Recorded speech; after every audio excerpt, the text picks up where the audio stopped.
Olá, eu sou a Carla Benevides e está começando mais um programa Argumento. A CPI do crime organizado foi instalada e vai investigar a atuação de facções criminosas e milícias em todo o país. Essas organizações, elas dominam territórios, impõem a violência e desafiam o poder do Estado. A instalação da CPI ganhou força após a mega operação da polícia no Rio de Janeiro, que resultou na morte de mais de 120 pessoas. E aqui comigo, no estúdio, no programa Argumento, está o senador Marcos Duval, do Podemos do Espírito Santo, que é titular dessa comissão parlamentar de inquérito. Senador, muito obrigada pela sua presença. Agradeço. Queria começar perguntando para o senhor, foi eleito, nessa primeira reunião, presidente da comissão da CPI, senador Fabiano Contarato, do PT, o relator, senador Alessandro Vieira, e o vice-presidente, senador Hamilton Mourão. Queria saber, o senhor que é um senador da oposição, se essa composição da mesa, do comando da CPI, foi um acordo, se ela está pacificada dentro da CPI. Não, esse não foi um acordo, foi um trabalho, assim, o meu retorno, até porque eu também já tinha sido indicado para ser titular dessa CPI. Então, quando ela foi instaurada, eu de pronto retornei. O meu retorno causou o tal acordo que estava tentando se construir. Na minha chegada, esse acordo foi desconstruído. E tanto é que tiraram nessa madrugada um senador de oposição para colocar um de situação que apoia o governo para compor a CPI e ter a maioria. Então, assim, o que eu acho que não é democrático é ter um relator e um presidente que são de apoio ao governo. Eu acho que não só essa CPI, eu acho que nós temos que criar algo para todas as CPIs ter um equilíbrio democrático. Se um relator é oposição, então o presidente é situação e vice-versa, porque não dá para ter um presidente e um relator, ainda mais que não o presidente que não subscreveu a CPI e presidir. E, quer dizer, o partido do atual governo está presidindo uma comissão que ela tem que ser imparcial, sabe? Totalmente imparcial. Então, essa interferência do governo de jogar tanta gente lá dentro e conseguir ainda a cadeira, aí é que eu digo assim, aí que já começa a CPI não ser conforme deveria ser. Mas, senador, são dois delegados, atuaram como delegados por muitos anos, e o senador Alessandro Vieira, apesar de ser do MDB, que é um partido da base do governo, ele sempre se colocou muito como independente. Apesar dessa questão política, muito se falou também da questão técnica, de serem dois delegados, e isso poderia ser um ponto positivo no comando de uma CPI. Bom, mas o delegado, quando ele vai para uma delegacia, ele tem funções específicas. Delegacia de trânsito, delegacia de homicídio, delegacia... Não quer dizer que ele tem experiência em crime organizado. Então, são especialidades diferentes. A mesma coisa eu falar assim, olha, um médico que é cardiologista, ele pode fazer uma cirurgia de redução de estômago ou de ortopedista. Então, não é, cada um na sua área. Claro que não se tira o mérito, lógico, não se tira o mérito, tem experiência. Mas não é no setor. Então, isso, até como fui relator do pacote anticrime, o fato na minha experiência também na área da segurança pública, teve senadores e senadoras, que já não estão mais aqui, que saíram, que questionavam a imparcialidade. Mas ele é da área, então ele vai tendenciar para poder ajudar a área. Aí eu pensei, então quer dizer que o senador que é médico não pode ser relator de um projeto na área de medicina? É ele que tem a especialidade. Então, assim, por um lado, ok, são dois delegados, tiveram carreiras libadas, não tem nenhuma denúncia de uma irregularidade na carreira deles. Mas o fato não justifica de ser os dois que vão compor e são parceiros do governo. Eu acho que até por eles, da ética que eles têm, é assim, então vamos fazer um da oposição e um da situação. E era nesse cenário, ia ser Mourão presidindo e Alexandre Vieira, por ter apresentado o projeto, cabe a ele mesmo decidir se quer ser presidente ou relator. Acho que isso é uma coisa meio óbvia, né? Uhum. Então, o fato de, na última hora, tirarem um senador para colocar o outro, para conseguir colocar um presidente do PT, eu acho que essas articulações é que não são saudáveis para a democracia. Não tira o mérito dos dois, são bons profissionais na área da segurança pública. Senador, e por onde o senhor acha que a CPI deve iniciar os seus trabalhos? Na sua opinião, quem deve ser ouvido primeiro? Olha, são dois grupos organizados totalmente distintos. Um é voltado para lavagem de dinheiro, tráfico internacional de armas, drogas, humanos, que é mais lucrativo do que drogas. E o outro é mais territorial. É o Comando Vermelho, território, aquela droga local, são mais violentos. Então, o combate, o homicídio é muito mais difícil. O outro é mais estratégico, o outro é silencioso. São dois crimes organizados. É como se fosse uma da elite e outra não. Botando-se de uma forma bem clara para todo mundo entender. O crime organizado, quando eu fui o relator do pacote anticrime em 2019, o crime organizado, tanto do PCC como do Comando Vermelho, o Brasil tinha apreendido mais ou menos 100 milhões de reais naquela época, em 2019. E nós queríamos colocar no projeto anticrime o nome PCC e Comando Vermelho e tipificar como grupos terroristas, de organização criminosa e terrorismo. Porque assim nós teríamos mais ajudas internacionais.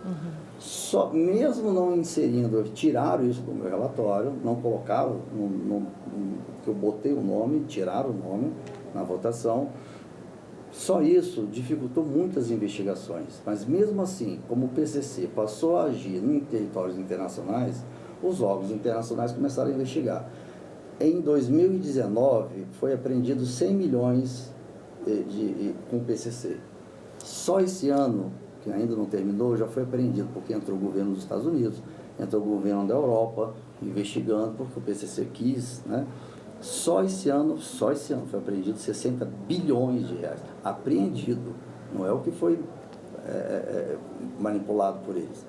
Então, aí vai corrupção, vai financiar carreiras de políticos, financiar carreiras de juízes, carreiras de advogados.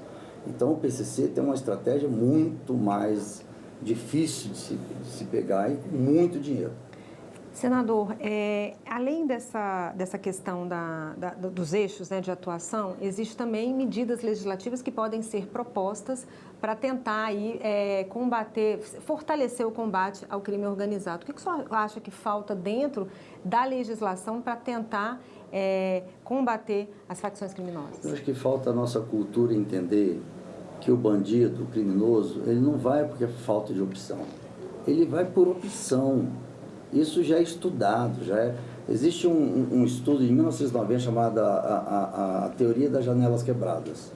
Um policial de Nova York entendeu que quando uma janela é quebrada e o Estado ou o órgão público não vai lá consertar, no dia seguinte é outra janela quebrada, no dia seguinte é uma porta arrombada, e aí outro dia as pessoas pichando, destruindo o patrimônio público. Aí o que acontece? A sociedade se retrai com medo. A sociedade se retraindo, o crime se instala, com mais força, com mais poder. Então, em 1990, já tem isso cientificamente. Foi um cientista da Universidade de Nova York, junto com um policial, o chefe da polícia de Nova York, que estudaram, entenderam isso e fizeram o inverso. Polícia presente, tempo integral e penalidade, seja que você jogou um papel no chão, até você cometer um suicídio. Então, a ausência do Estado proporcionou o que aconteceu no Rio de Janeiro. E o crime organizado do PCC, que é mais estratégia, mais questões financeiras, se espalhou exatamente pela omissão, exatamente de legislação, de entender que a gente tem que parar de achar que o bandido foi por falta de oportunidade. Porque se a gente fala isso, a gente está dizendo que todo mundo que vive na comunidade é bandido. Porque quase a totalidade do brasileiro não teve oportunidade, são poucos, né? Pouca porcentagem teve. Então não tem como a gente colocar todo mundo, não teve oportunidade. Então esse discurso de quando colocaram as câmeras dos policiais, lá nos Estados Unidos há 20 anos atrás, a polícia foi muito resistente no início.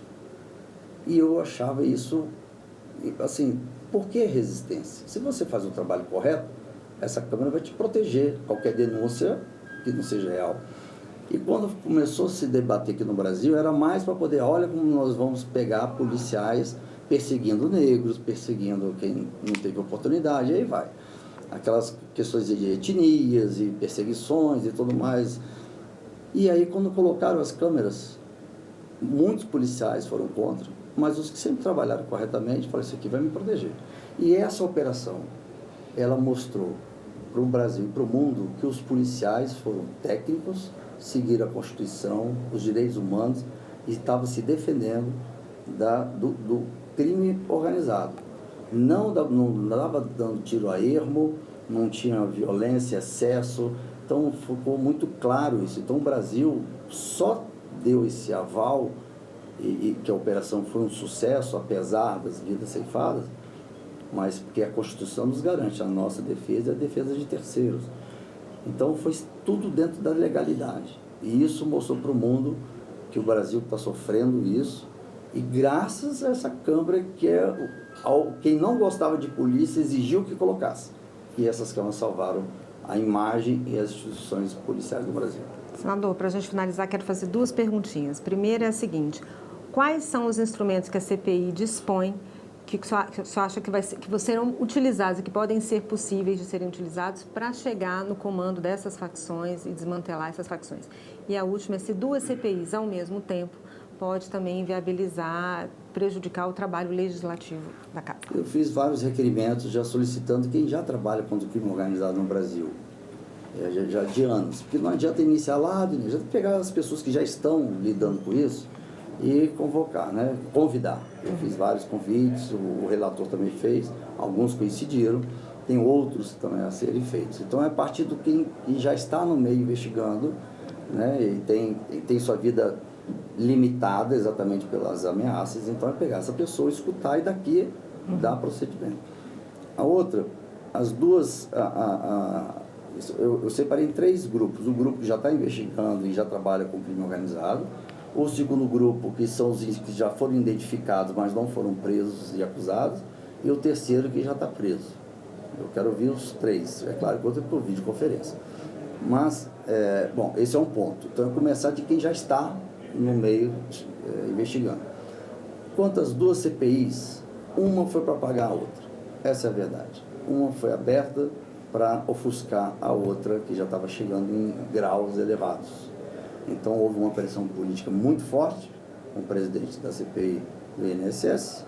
Então, abriu-se outra para poder, então, jogar fumaça para o outro.